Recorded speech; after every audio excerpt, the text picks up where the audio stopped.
Good evening, everyone. Thank you for joining us for another of our Atelier Artworks online lectures. Before we begin, I should like to give you some information about the Atelier at Flowerfield, a 501(c)(3) not-for-profit organization. Our Spring 1 session has just started. Spring 2 begins on April 27th. So that is now open for registration. You can do so online through our website, atelierflowerfield.org, or by phone 631-250-9009. We offer a variety of fine art, drawing and painting classes in a variety of mediums, both online and in studio. We also offer classes in illustration and digital painting and have created a group of portfolio prep classes for students wishing to apply to art schools. We also have a variety of paintings on sale in our online art shop. And of course, when we have an exhibition running, they're also for sale in the gallery. Again, details can be found on our website. Our next exhibition is a one-man show of works by artist Kirk Larsen called Wow, You've Got to See This. The opening reception will be on April 13th from 5:30 to 7:30, and the exhibition will run until May 25th. The gallery is open 9 to 5, Monday through Saturday. Tonight, Kirk Larsen is presenting a lecture about his upcoming exhibition and his work. We welcome him this evening and hope you enjoy tonight's lecture. If you wish to ask questions, please post them in the chat room, and we'll probably answer most of them at the end of the lecture, but please post them as you think of them. I shall now hand over to Kirk. Hey there. Welcome, everybody. So glad you can join us tonight. The title of the show is called Wow, You've Got to See This. And based on the reaction of the staff at the Atelier, which I can tell you in advance, if you haven't been there, it's a wonderful exhibition space. As I brought artwork in, they repeatedly said, wow, wow, wow. And other artists that were there when I was dropping off, when they'd walk in the room and see a piece, they'd say, wow. What is a wow in a piece of art? For me, it's the creation and the showing. I do a lot of different types of art. I am a painter, a sculptor, I'm a writer, I'm an actor, and I am often asked, what is my favorite? My favorite moment in the whole creative process is that I get to paint, sculpt, or create what I see as beauty or serenity or drama.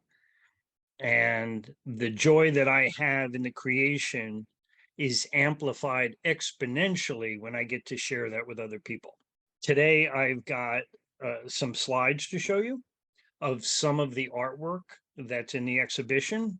There may be a few pieces that aren't featured in the exhibition. I have a lot to show at the Atelier, and I've got a good amount to show you tonight.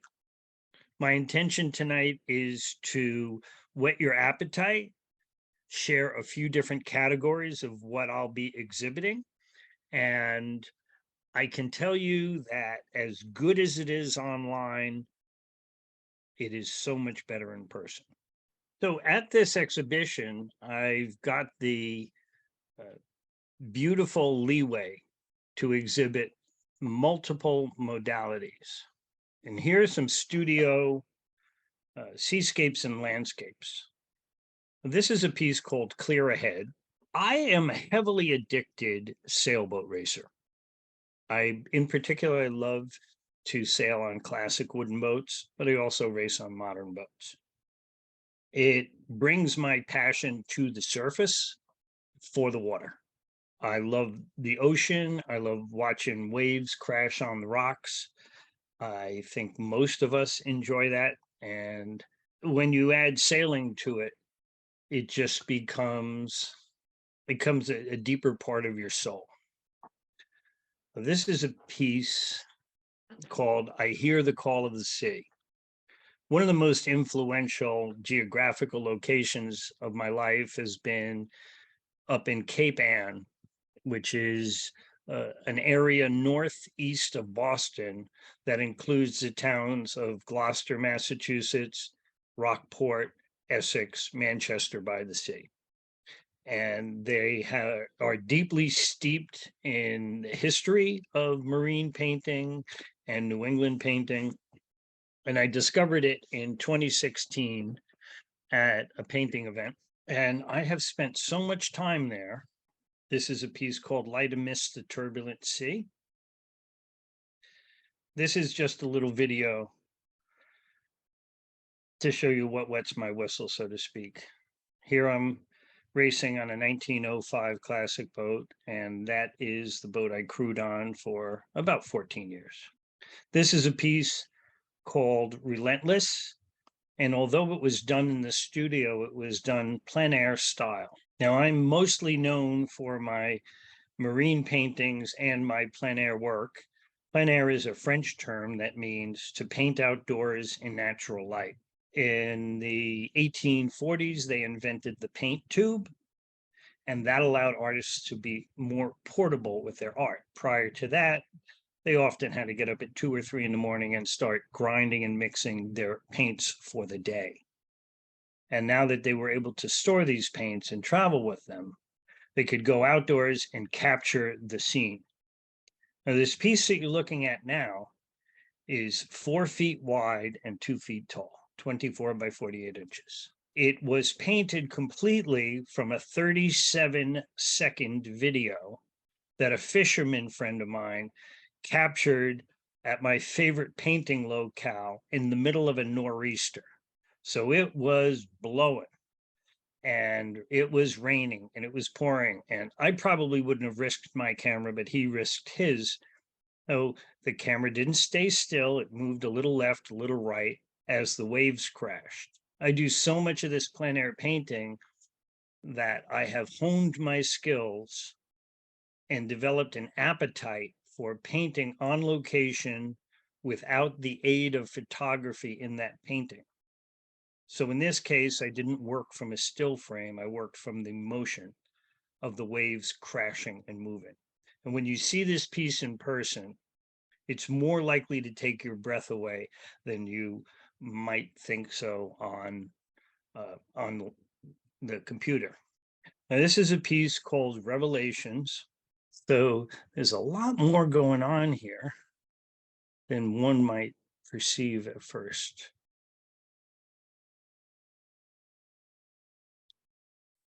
So I was always fascinated with this kind of a painting when I was a kid, and I'd go to a museum, and painters like Albert Bierstadt would do these amazing dramatic pieces where as you look at the piece, you find something further and further into it. And this piece is 24 inches tall and 30 inches wide, and it's quite breathtaking in person.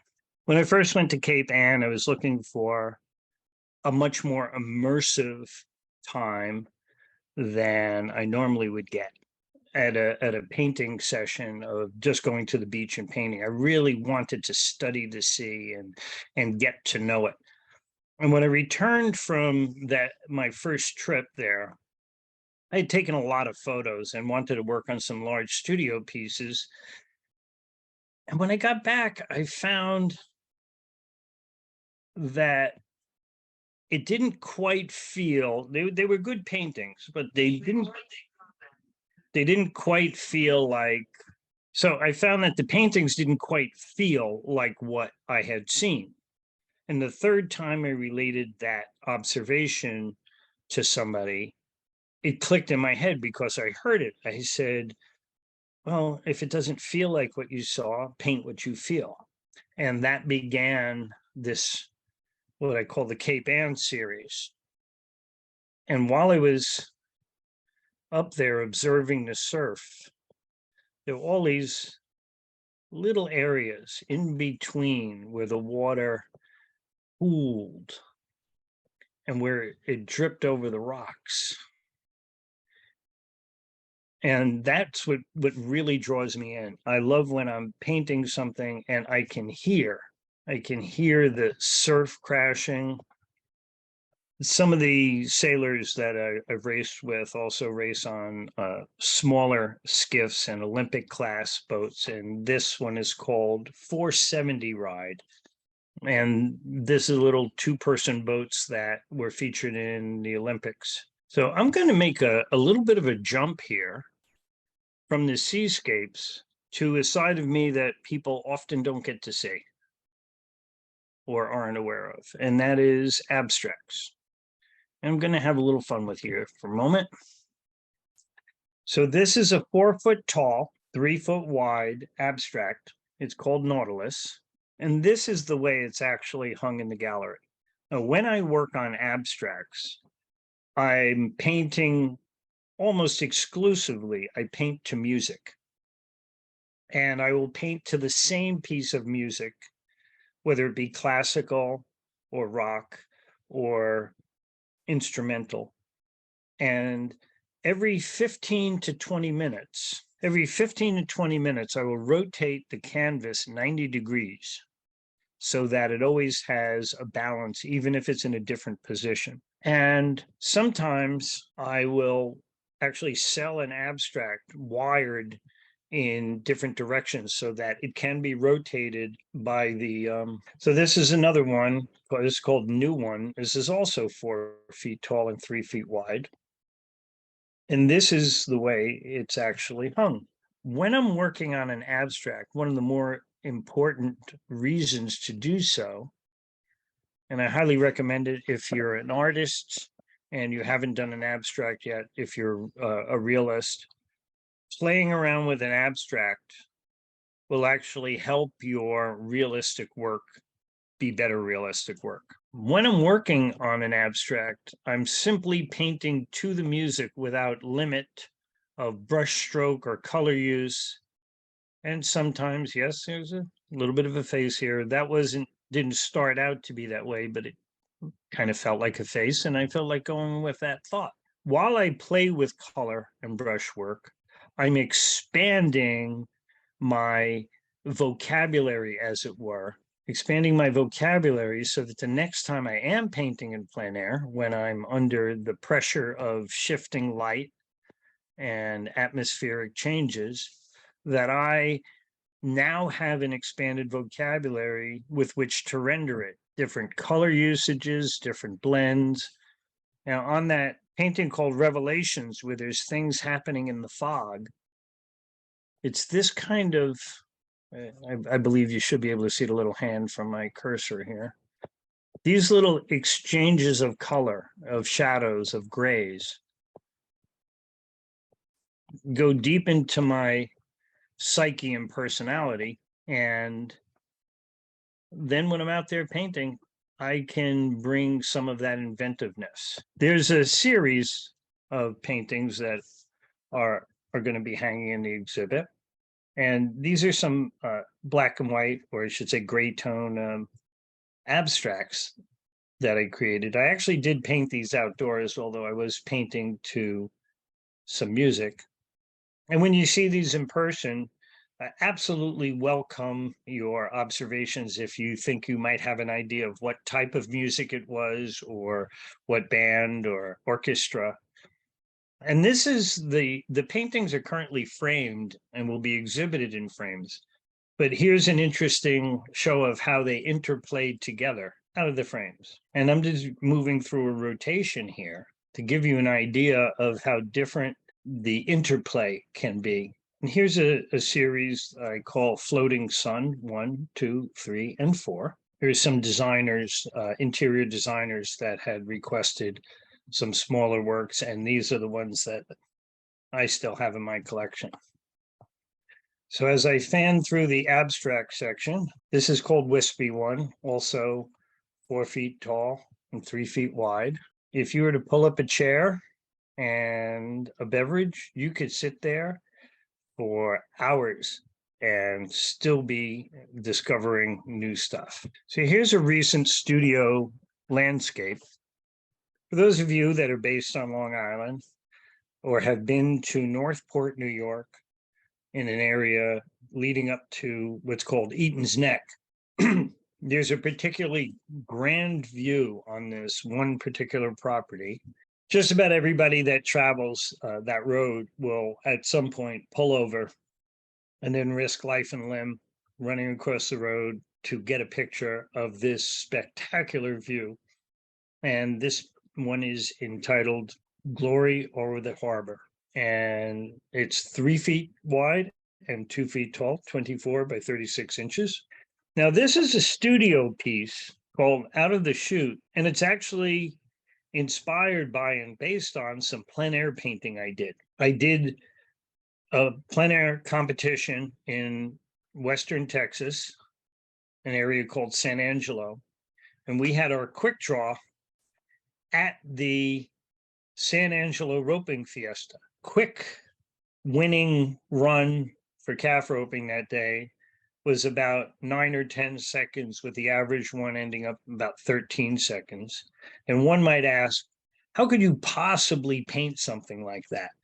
Well, a lot of observation, a lot of pressure. It was our quick draw. We had exactly 2.5 hours, which is long for a quick draw. Normally it's 2 hours. And so I painted inside, they had roping in the inside arena. And that painting that I did took second place. So this is the piece that I painted during the quick draw.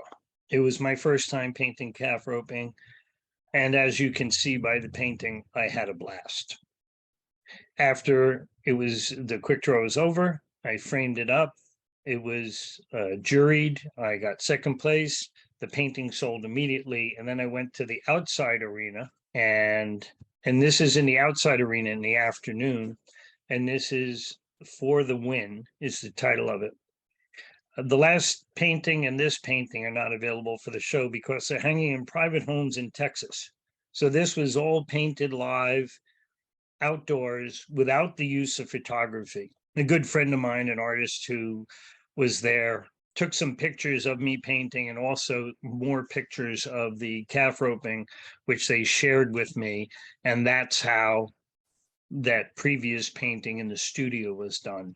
Although I kept the same tempo as I had here, and you can see in the background these kind of elusive, but you can tell that they're figures. And what I liked about this was capturing the motion and the attitude. I haven't looked at this painting in a while, and it just amuses me in a warm way. I'm just fascinated that anyone could do it, and absolutely grateful that I had the opportunity to do it. This one's called Good Lines, also done during a quick draw. And this one had to be done in 2 hours. And there was a classic car show at the waterfront where we were painting. And I took on the cars as a subject. Again, I find myself smiling inside, not sure how in such a brief amount of time I can take what is a visually challenging in the sense that there's so much information, the reflections off the cars, the nuance of the lines. And what I've been hemming and hawing about for the last 48 seconds or so is whether or not to tell you that during the quick draw, I actually did another painting at the same time. They set up a model in case people wanted to paint a figure, and this lovely young lady sat. If I'm facing the cars, then to my right, about 90 degrees, is where the model was set up. And she would model for about 15 to 20 minutes and then take a short break. Now, during a quick draw, I'm not used to taking a break.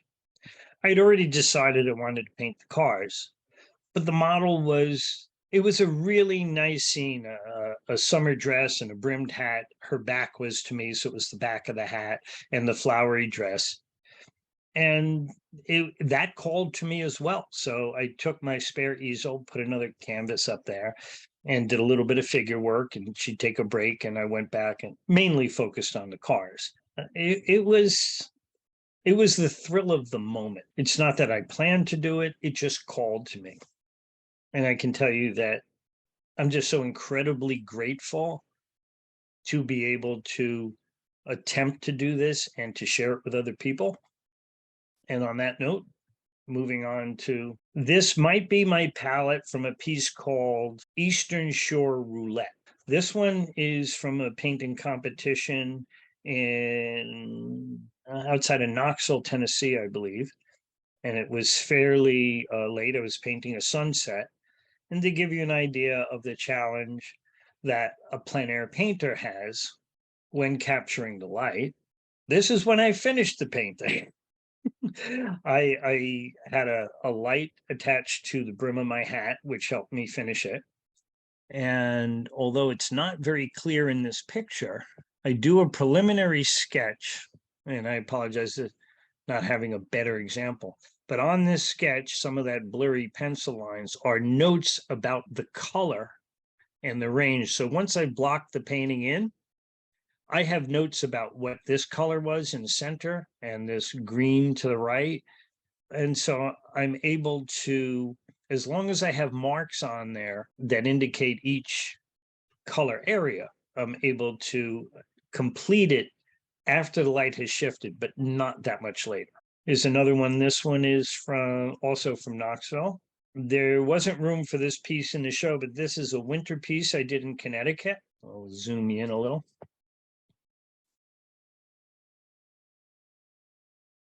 It almost looks like it's along the lines of Russian Impressionism.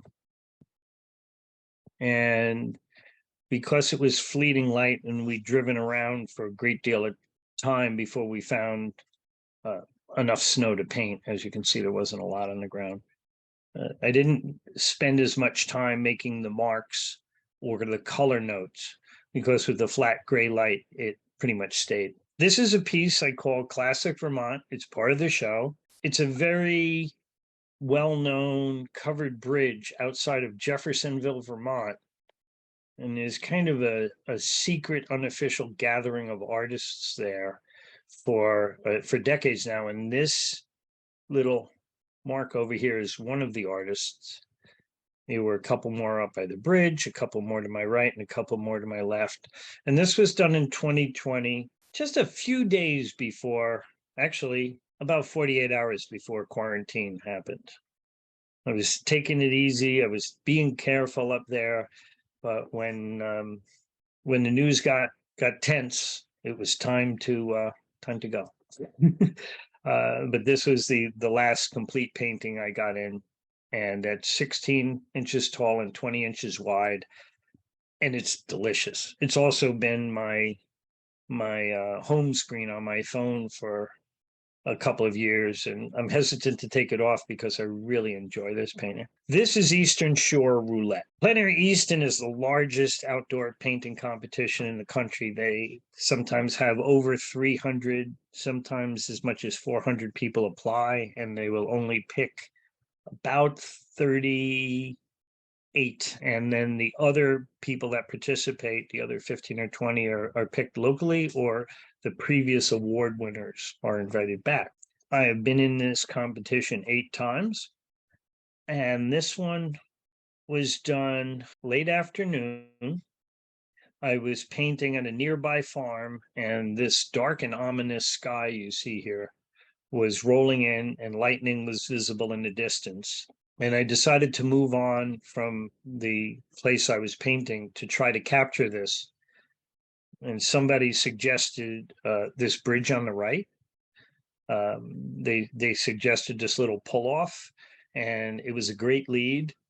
I got there, and off in the distance on the lower left, there was lightning. Well, the reason I call it Eastern Shore Roulette was I was on the eastern shore of the Chesapeake, and with that storm rolling in, was I going to be able to finish the painting? Would I have time or would I not? So I spun the wheel and went for it. Now this bridge curves around. I was right near the bottom of the bridge. And if needed, I could fit under the bridge to take cover. There was just enough room for my easel, but I could not stand up straight there. It would be a hunched over situation. That was my safety net. And I'm going to zoom in a little. You can see rain falling here. Again, this piece is so much more luscious. I mean, it's a veritable buffet of delicious brush marks. This is a piece I did in 2019 at Cape Ann Plein Air. Same general location that the Relentless painting was done, the one where I said it was too stormy to take pictures. And this was pretty much the opposite of that. This is a particular rock that, as the tide goes out, there's a lot more of exposed, and at high tide, it's almost completely covered. And that particular event, knowing that there would be a challenge of not only coming up with great paintings, but also every artist has at one point or another struggled with, how do I title them? Yeah, sometimes artists can spend a while figuring that out. What's the title? Well, when you're at a plein air competition, you've got to name them all and frame them all at that time. When we do a quick draw, we usually have about 2 hours to paint, start to finish, done with a horn, and then it is absolutely brushes down. When we're done, we have about 5, maybe 10 minutes to frame the wet painting and get it up for judging and for sale. There is a time lapse of this painting. However, I was unable to locate it. This piece will not be in the show. It's at another exhibition, but it's called Martini Sunset. And I actually painted this scene twice, 2 days in a row. There was an absolutely luscious and spectacular sunset at this paint out. It's actually in Maryland, but it's called Solomon's Island, not Solomon Islands. It's in Maryland. And I did a small painting one day and came back the next day, just waiting to have the joy of this. So when I started painting it, the sun was a little bit higher, and by the time I was done, the sun was down. I'm going to move on to, oh, here we go. Let me see if I can get this image up a little bit bigger.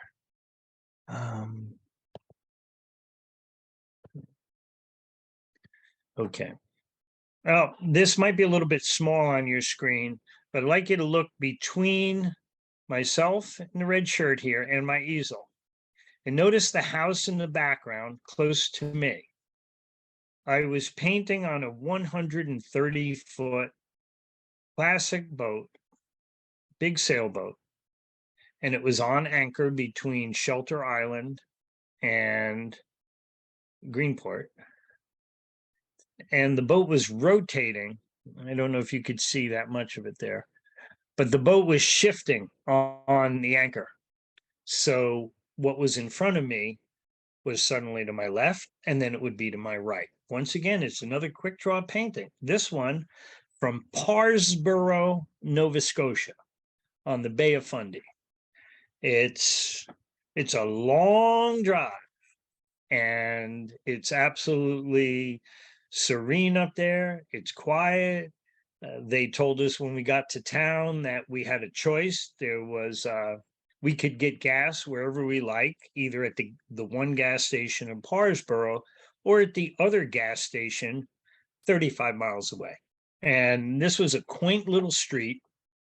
And the title, Positively 4th Street Maybe, came from the fact that I had not accurately noted on the back of the painting the street I was painting on. And it's a little bit of a play on a title of a Bob Dylan song. And so looking it up on Google Maps, I believe it's 4th Street. In fact, I'm pretty positive, maybe. And this painting did not win an award in that particular show, but it did get into another show by the American Impressionist Society. I painted this at Plein Air Easton, that big event. This was done in one single session in the Oxford Boatyard in Oxford, Maryland. The type of boat is a Rhodes 44 for you sailing people out there. And the name of the boat is Restless. Now, Restless had been in the yard over the winter and had gotten new paint and a new bottom paint and all cleaned up, all spruced up, and it was ready to be launched. And it lent itself to a pretty cool title, which is Restless and Ready. It was hot. It was in the mid 90s, I think, that day. And I had some other pictures of the painting of it, and they are on the other computer right now. But I hope you enjoy it. Just a little art note here. You'll get to see this in person. And I'm often asked, especially by other artists, about painting reflections. And notice that when I move in close, when I zoom in on this painting, it looks a little haphazard, maybe almost incidental in the cacophony of color and brush usage. As a plein air artist, competing and going to invitationals, we have to hone our observation skills. And that's where I find the quick sketch really comes into play. By doing the quick sketch, identify the gesture of the painting and what's important. And as you'll notice, some of the background is pretty basic over here. And as an artist, you always have to choose what to put in, what to leave out. This is from last July. If room allows, this will be part of the exhibit. I painted this during the fireworks in Bayville, New York. My good friend Genevieve was sitting with a little sketchbook to my right, and I was painting this as, just so many fireworks went off. It is an amazing challenge. It's very heady, and in this case, I feel like I've captured the moment. This is right after completing a sunset in Gloucester, Virginia, an invitational I did there. Let's see, this one's in the show. This is called Autumn Fireworks. That was painted also that was in Manchester by the Sea, up in the Cape Ann area. After painting a whole bunch of surf, I really wanted to get a little bit of autumn color on the canvas. And because of the way the Gulf Stream affects them up there, it's warmer, and very few trees had turned fully. This is a maple tree, and if you come to the exhibit, I can tell you more about the actual location. Another thing that people don't know that I do very often, because they're used to seeing my seascapes, is I also do portraits. This particular one was a memorial portrait for a fisherman that had passed, and his brother bought it as a present for his brother's widow.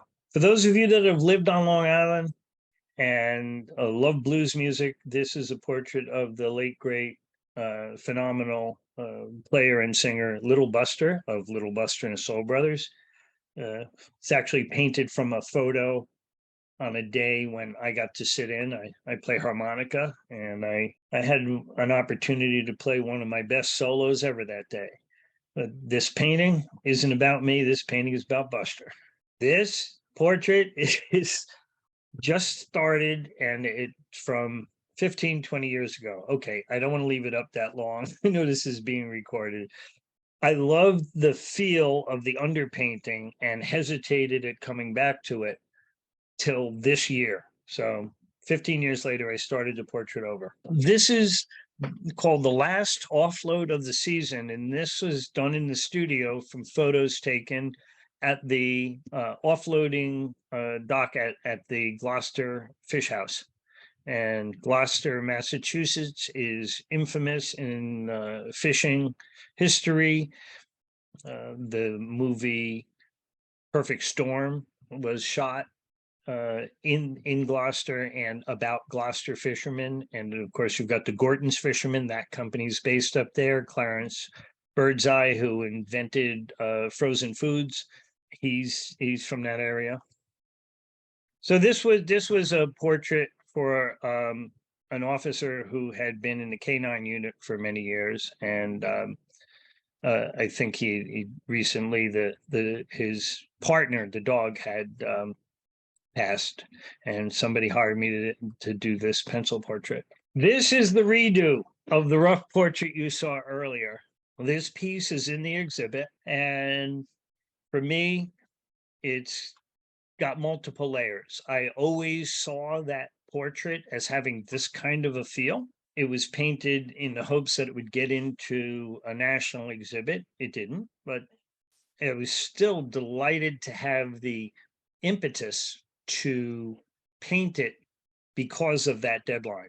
Much like sailboat racing is deeply part of my blood, the racing part for me with sailboats is not that it's so much about beating another boat or another crew. It's that on any given day with the same set of weather conditions, what is the best you can find in yourself or your crew? And for having a deadline to enter a painting into a show, that can be that can be motivation as well. So a couple years earlier, also trying to come up with a great painting to get into this national show, which incidentally, I'm a signature member of the Oil Painters of America. And the competition, or I should say the pool of talent entering that show every year is so incredibly deep that they will have up to 5,500, that's 5,500 paintings entered into the show, and they can only select around 200 or 250. So sometimes it's down to like 1% or 2 or 0.6%. And one year, sitting in my studio trying to figure out what can I come up with that is the quintessential or best painting I've ever done, I took a little note from my acting training, which was trust the moment you're in. And as I sat in front of the blank canvas, and hence the title, praying, hoping, waiting for the muse to come. This portrait is part of the exhibition. It has previously been in a number of shows, including the National Oil and Acrylic Painters Society Best of America show, and it has been featured in many papers. This one doesn't really have a category. It's 4 feet tall. It's 3 feet wide. It's a whole lot of fun. It's called Zapped.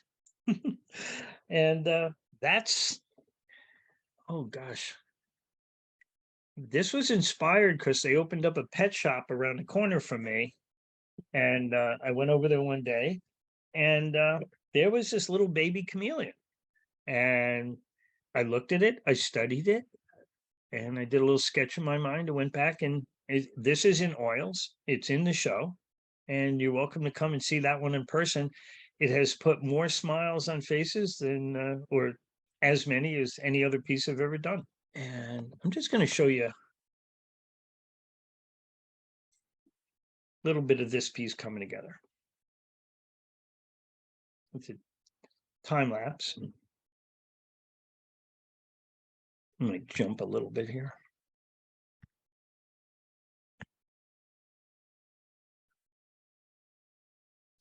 One of the things I did with this portrait is along the lines of the type of portraiture that John Singer Sargent and William Merritt Chase did has to do with how the eye, the human eye, and the brain function. And that is, sometimes it's not about looking at it close up, but how the picture comes together when you view it from, depending on if it's meant to be viewed from 5 feet or 10 feet or 20 feet. Some of the big classic portraits could be 8 or 10 feet tall and were meant to be large wall hangings, wall pieces that the audience would almost never be close up on. And the idea is that you give the eye enough visual information to complete the scene. Now we're in an era of video, but for anybody who grew up with film, there's movies are generally 24 frames a second, and it's the effect is called the persistence of vision. You're seeing two different things, or I should say, you're seeing 24 images per second, but your brain is completing it as if it's a fluid motion. Only got a couple of sculpture pieces to show you quickly, and considering how full the gallery is, and by full I mean the wall space, there's plenty for the audience to see. And I contemplated showing sculpture, and I included it in my email newsletter and blog post on my website. So I feel like if I advertise that there's going to be sculpture, that there should be sculpture. And this piece is about 14, 15 inches tall. It's called Hand Lining a Cod Over the Rail. It's in alabaster, as is the next piece. This one's called Neptune's Four Dolphins. Four? Six? Ah. That's pretty funny. Anyway, there are dolphins and other sea creatures all over it. I'll give you an example here. So you can see that the shape of this, here's another sea creature, and this is a view from the top. Most people won't get to see that, but when they count them up and they say, hey, I'm short one dolphin. The stone does speak to me. It does. Okay. This is something else I'm including is some watercolors. Since 2018, when I cleared up the spot in my living room where I keep my watercolor table, instead of having my coffee on the couch or go back to bed or even sitting outside, I put the coffee cup next to my watercolors, and that started Morning Coffee with Watercolors. This one called A Life Well Lived. And you'll see down here in the lower right corner, under my name and the date, it says MCWW. And anytime you see that one of my paintings, it means Morning Coffee with Watercolors. Is another piece, and these are what I call legacy art supplies. It's often an artist will receive a gift from other people and say, oh, my aunt painted, my mother painted, or my brother, and they no longer use them, or they left them for me, and would you like them? And being a voracious artist, I love to have art supplies. And so sometimes there'll be a kind of beat up one in the group, or almost always. And so I've got a few legacy art supply portraits in there. Now, during quarantine, shortly after the lockdown, the news cycle was not particularly upbeat. And it's not that distant a memory that you wouldn't recall it now. Though some friends of mine that know that I do Morning Coffee with Watercolors asked me, they said, Kirk, could you do that live on Facebook? Well, anything I can do to help, I'm there. So I agreed to it. And when I did this, it wasn't meant to be a demo. It wasn't meant to be a lecture. But I generally share every thought that goes through my head. And most of these paintings were created not necessarily from reference, but from memory. I would start painting and see where it took me. And I'm going to blow this up and move it to the corner. Down here, you'll see LMCWW. If you are a Facebook user or you know someone who's a Facebook user, my art page is Kirk Larsen Art. And if you go to that page and you look under videos, any of these live ones are still there. So you'll see this painting created start to finish in that video. And maybe you'll take the painting home and then you'll get to look at the video of it. There's a class of boat called Opties, and most kids learn how to sail on them. This is another Morning Coffee with Watercolor called the Clam Hunters. So this painting is in the show. This was done, it's a Morning Coffee with Watercolors. It wasn't done live, partly because I used my phone to do a time lapse. I'll be happy to answer any questions. I hope I've paced out my talking so that you enjoy it. And I've wet your whistle to come see some live art. The Atelier is a great space. They help promote art. They exhibit art. They host classes. It's a always wonderful when you've got something in the community, that a place that moves the arts forward. And so to leave you with the lecture portion before Q&A, and I do hope you will ask questions or anything you want to know about the art, bring that up. But here we go. I'm gonna.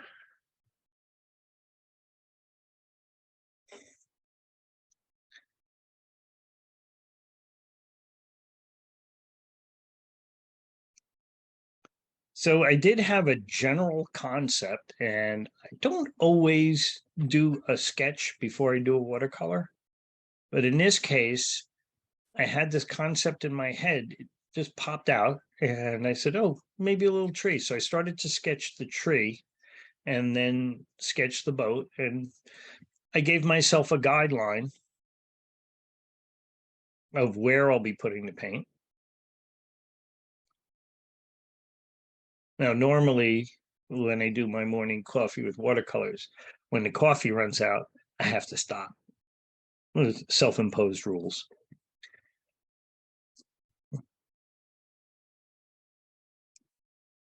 And I don't know what your reaction is, but while I'm watching this, I don't even say you'll hear this time and time again from artists. I don't know how that happens, how this happens.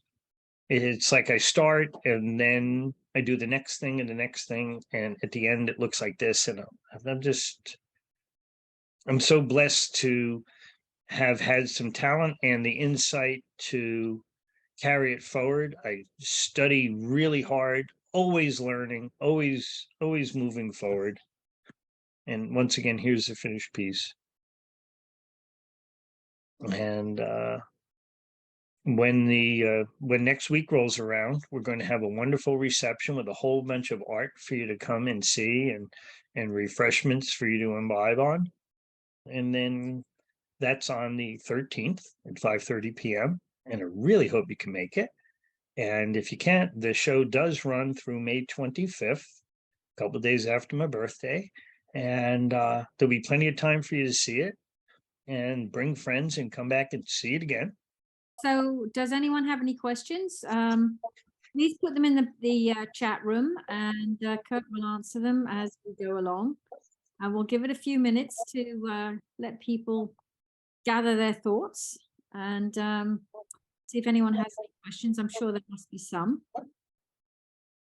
So I will wait a couple of minutes. Let's see where we go. Anyone? So while we're waiting, Gabby, do you have any questions? Did I spark your interest in anything? Well, you certainly sparked my interest. Obviously, having seen the paintings when you brought them in, look forward to seeing the rest of them. And, it'll be fun hanging the rest of the show, and I think it's going to be a great show. And I certainly encourage everyone to come and come to the reception, and I think you'll enjoy the show very much. Sambuto, I'm sure it's an impossible thing. What is your favorite painting? Okay. From this show or ever Time. of all time. Both. Wow. That's fascinating. I do some personal coaching, and I'm always reminding people, have that thought in your head. What is your favorite thing? My brain goes to, I hear the call of the sea. That's the one with the surf coming over the brownish, reddish rocks, because it involved everything I'd painted so far, and then adding some see-through paint and stuff that I will often hang a painting in my bedroom where I see it. The last thing I see before I go to sleep, the first thing I see when I wake up. And with I hear the call of the sea, which when you see it in person, it's like I will say it looks like a museum piece. And in my bedroom, when the light was low, there was no direct light on it, so it wasn't. It would normally be an artist's nightmare to have no light on their painting, but it's still red, and I could still hear the waves crashing. And you can hear it in my voice. I'm as excited about painting that. I almost forgot about a painting that's been sold. It was painted in 20, let's see, last year was 20, 2021 at Cape Ann at Gloucester. They apologized to the artists that were painting outdoors that day because there was a nor'easter. That's a huge, powerful storm. They're on the Atlantic, and the way the storm was turning, it was blowing 25 miles an hour, gusting to 30, but it wasn't raining for a few hours in that area.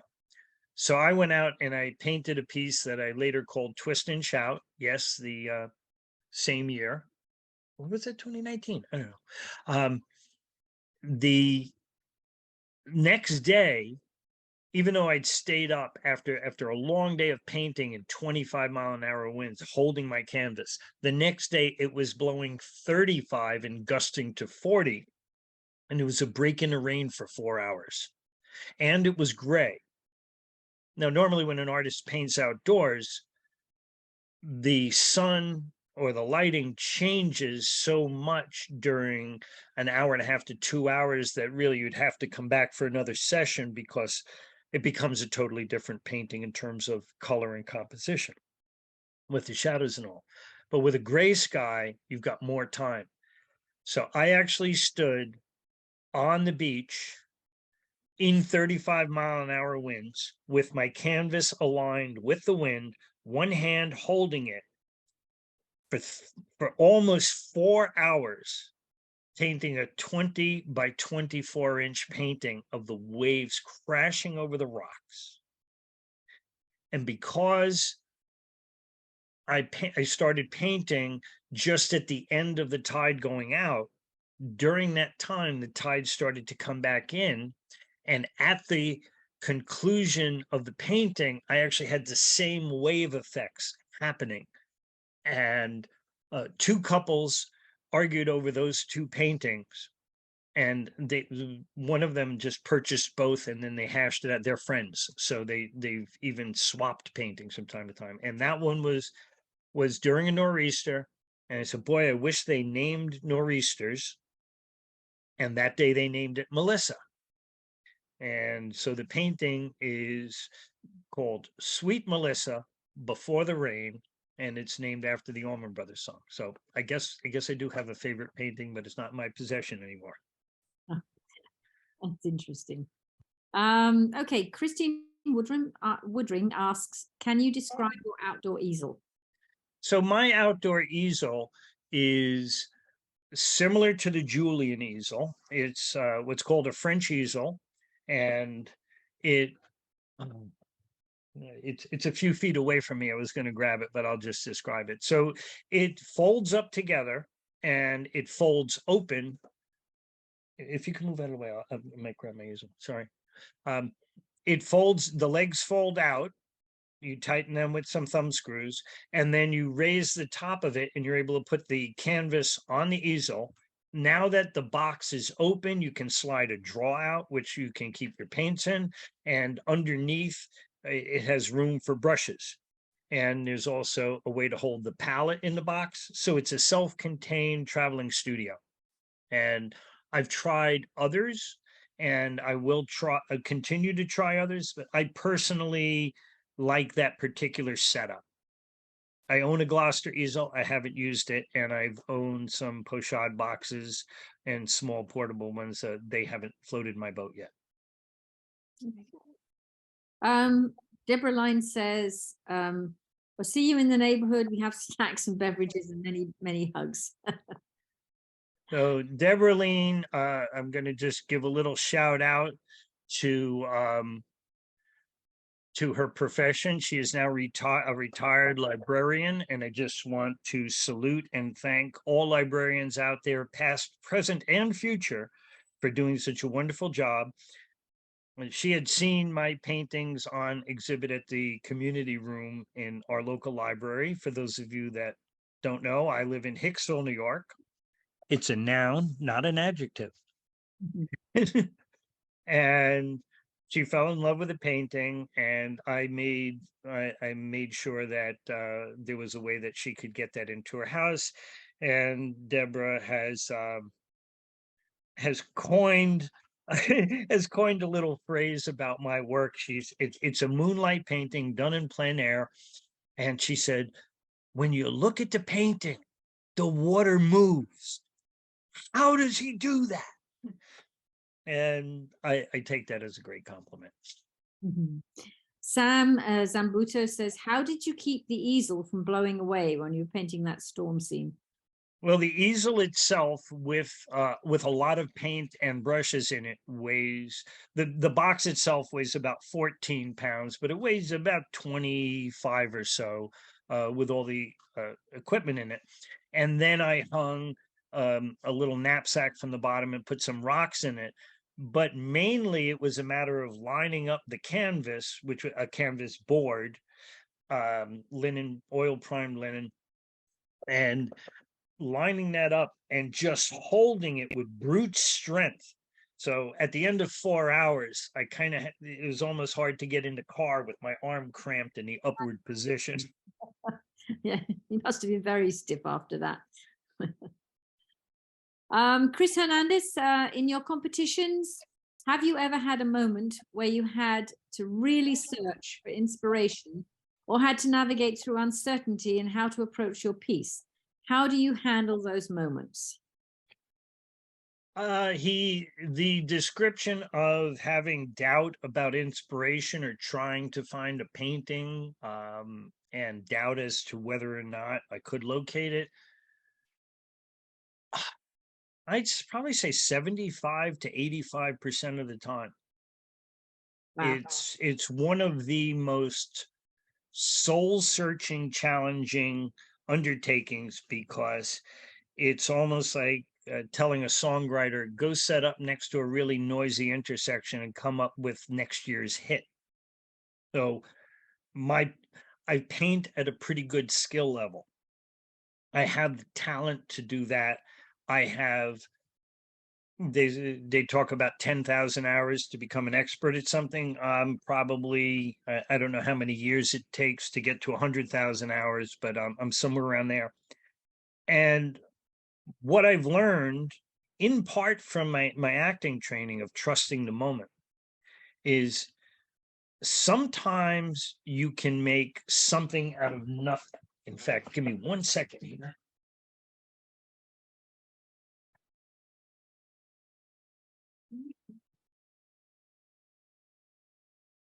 All right. Let's hope the camera works for this. On my most recent event, which was in New Iberia, Louisiana, an event called Shadows on the Teche, I did, as part of, I volunteered to do an art demo for a group in Lafayette, Louisiana. And this was the scene outside their building. Now, originally they were going to have me do the demo inside, and it says kind of ironic if I'm doing a plein air demo to be in a closed room with artificial light. I said, can we move the demo outdoors? And they said, of course. So we set up in a parking lot, and I told the audience, I'm going to make something out of nothing. And they all chuckled, like, what are you possibly going to paint? So just to bring this back up, that is the parking lot across the street, and it's actually the entrance to a Sonic drive-through. The restaurant is over here. And when I finished, they gave me a little standing ovation, and I made something out of nothing. I actually entered that into the show.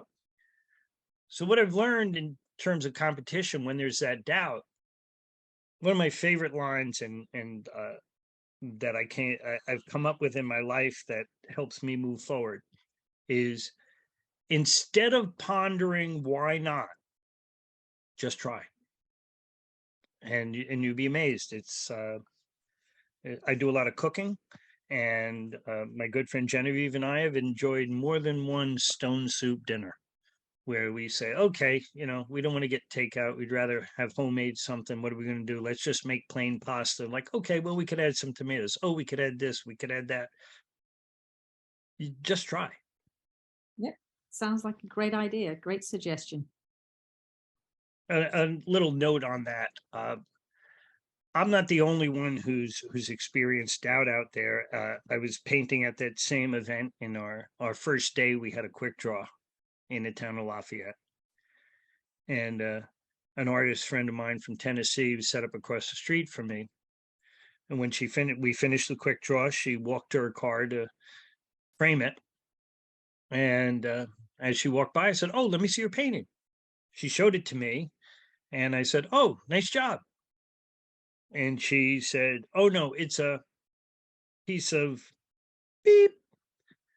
And I said, "Whoa, we're right next to an outdoor restaurant with family in there."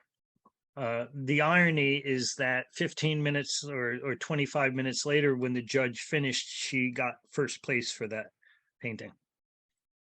So you don't necessarily know when you're in the zone if you're doing good enough work. Just do your work, and it's good. Sometimes it works, but I'm always willing to risk the painting. That might sound strange to people, but almost every single time I set out to paint, I'm willing to fail. It changes it from just deliberately creating something fully inspired from the start. And sometimes I'll just step outside my car or outside the house or turn around and paint the coffee cup on my table. Okay. Well, thank you very much. Our next lecture will be on May 24th, and that'll be given by instructor Randall Di Giuseppe. It will be a lecture about the history and art of figure drawing.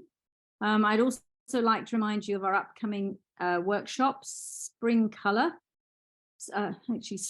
Color, on April 22nd, given by Liz Fusco. So learn to paint spring flowers in watercolor. We also have a Mother's Day workshop coming up on silk painting, instructed by Genevieve Jezik, who is right there. Come on, Genevieve. Hang on. There she is. So she'll be teaching silk painting. By the way, this talented artist is not only going to be teaching a wonderful silkscreen workshop, she is the subject of the portrait in the show. Yes. So I urge everyone to check these out on our website, atelierflowerfield.org. And there's still time to sign up for both. You can do that on the website online or by phoning us at 631-250-9009. And then in addition, we'll be hosting our third paint night event on May 5th. That's Cinco de Mayo, hosted by Linda Catucci. That'll be just a bit of fun, fairly lightweight, but hopefully some people will like to join us. And please look out for our emails about our lectures, exhibitions, and other upcoming events and classes. So I'd like to thank Kirk very much for presenting such an interesting lecture, and we hope you found it both engaging and informative. And we also hope you'll all come to the reception. That's next week on April 13th from 5:30 to 7:30. So do please join us. I think it'll be a nice evening. And thank you very much, Kirk. Very good. Thank you, everybody, for attending. Hope to see you all next week. Okay. Good night, everyone.